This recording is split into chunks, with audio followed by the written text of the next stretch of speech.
ভারতের প্রধানমন্ত্রী নরেন্দ্র মোদীর আসন্ন অস্ট্রেলিয়া সফরকে কেন্দ্র করে সামাজিক যোগাযোগ মাধ্যমে প্রাণনাশের হুমকি দেওয়ার অভিযোগ উঠেছে। অস্ট্রেলিয়ার মেলবর্নে আয়োজিত মেলবর্ন মিট মোদি অনুষ্ঠানের প্রচারমূলক পোস্টে করা ওই মন্তব্যের পর বিষয়টির তদন্তে নেমেছে অস্ট্রেলিয়ার ফেডারেল পুলিশ। একই সঙ্গে মোদীর সফর ঘিরে নিরাপত্তা ব্যবস্থাও আরও জোরদার করা হচ্ছে। অস্ট্রেলিয়ার একটি সংবাদ মাধ্যমের প্রতিবেদন অনুযায়ী আগামী 9 জুলাই মেলবর্নে মার্ভেল স্টেডিয়ামে হতে চলেছে মেলবর্ন মিট মোদি নামে ওই অনুষ্ঠান। সেই প্রোগ্রামের প্রচারণামূলক একটি পোস্ট করা হয় সামাজিক যোগাযোগ মাধ্যমে। সেই পোস্টের কমেন্ট সেকশনেই হুমকি আসে বলে দাবি করা হয়। প্রতিবেদনে বলা হয়, আবু মুফাসা নামে একটি অ্যাকাউন্ট থেকে মোদীকে প্রাণনাশের হুমকি দিয়ে কমেন্ট করা হয়। কমেন্টে লেখা ছিল, অনুষ্ঠান চলাকালীন স্টেডিয়ামের ছাদ যেন বন্ধ থাকে, না হলে অস্ট্রেলিয়াতেই তার মৃত্যু হবে। এ মন্তব্য প্রকাশের পরই বিষয়টি অস্ট্রেলীয় ফেডারেল পুলিশের কাছে পাঠানো হয়েছে।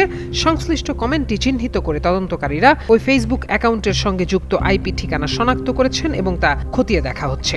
অস্ট্রেলিয়া প্রশাসন জানিয়েছে, সাধারণত কোনো ভিভিআইপি এর ক্ষেত্রেই আইন শৃঙ্খলা রক্ষায় নিয়োজিত থাকে প্রশাসনের বিশেষ নিরাপত্তা সুরক্ষা ইউনিট। ভারতের প্রধানমন্ত্রীর সফর ঘিরে অস্ট্রেলিয়ায় আঁটোসাঁটো করা হচ্ছে নিরাপত্তা ব্যবস্থা।